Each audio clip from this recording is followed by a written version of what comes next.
जंगल में सर्दियाँ बढ़ रही थीं। सर्दियों के साथ साथ कालू और गौरी के झगड़े भी बढ़ रहे थे। कालू, आज मैं तुम्हारे घोंसले में सोऊंगी। रात को मुझे मेरे घोंसले में ठंड लगती है। नहीं नहीं गौरी, तुम अपने ही घोंसले में रहो। बहुत मुश्किल से मैंने अपने घोंसले में सूखी घास लगाई है। ये तो पति पक्षी का काम होता है कि वो अपने घर के लिए ऐसे ऐसे काम करे। मुझे बहुत ठंड लग रही है इस घोंसले में। मैं जा रही हूँ, आज की रात चिड़िया के घर रहूंगी। जाओ जाओ, चिड़िया तुम्हें भगा देगी, अपने घर में रखेगी नहीं। फिर गौरी कौवी रानो चिड़िया के घर जाती है। अरे गौरी, तुम इतनी ठंड में यहाँ क्या कर रही हो? चिड़िया, मेरे पति कालू से मेरा आज झगड़ा हो गया है। कृपया करके मुझे आज की रात अपने घर में रहने दो। अरे गौरी बहन, मेरे पास सिर्फ 2 ही घोंसले हैं। एक में मेरे बच्चे सोते हैं और एक में मैं। चिड़िया, अब मैं वापस गई तो कालू मेरा बहुत मजाक बनाएगा। बस आज की रात रख लो मुझे अपने घर। फिर चिड़िया गौरी कौवी को अपने घोंसले में रख लेती है। अरे चिड़िया, तुम्हारा घोंसला तो बहुत नरम और गर्म है। मैंने अपने घोंसले में गर्म बिस्तर बिछाया है, मुझे मेरी माँ ने दी थी। फिर गौरी कौवी बड़े ही आराम से उस घोंसले में सोती है। अगले दिन दोनों पति पत्नी आवारा की तरह फिरते हैं।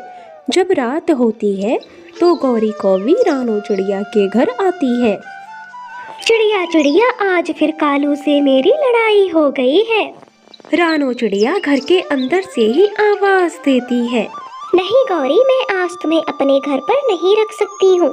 मेरे बच्चे बड़े हो गए हैं, मेरे पास सिर्फ 2 ही घोंसला है।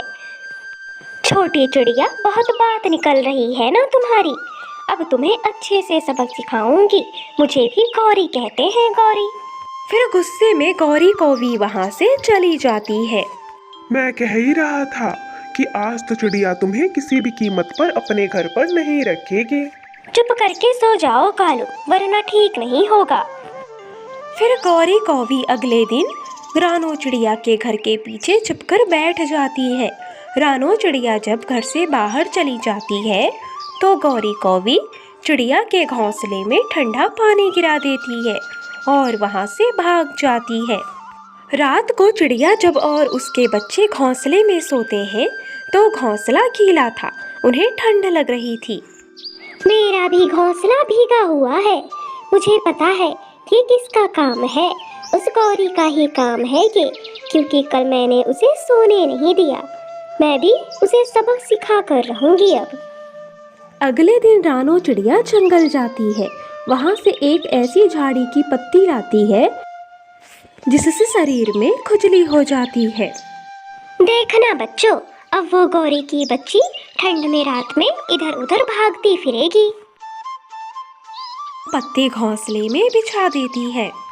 गुड़िया बेटा, जाओ गौरी के पास और उसे कहो कि आज की रात वो हमारे घोंसले में सो सकती है।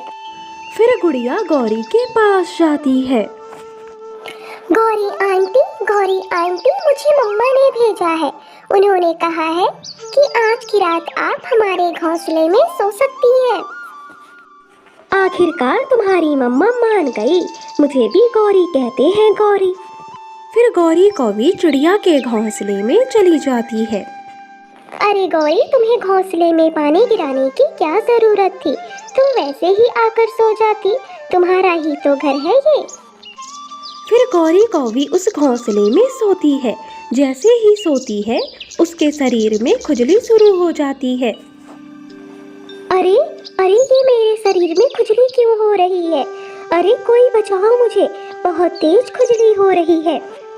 चिड़िया और उसके बच्चे तो हंसने लगते हैं। गौरी कौवी इधर उधर कूदने लगती है।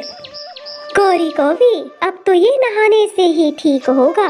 ये जंगली पत्तों का कमाल है। बहुत घोंसले में तुम्हें पानी गिराने का शौक है ना। फिर गौरी कौवी इधर उधर भागने लगती है। वो जाकर नदी में नहाती है। रात भर वो ठंड से ठिठुरती है। इस तरह उसे उसके किए की सजा मिल जाती है।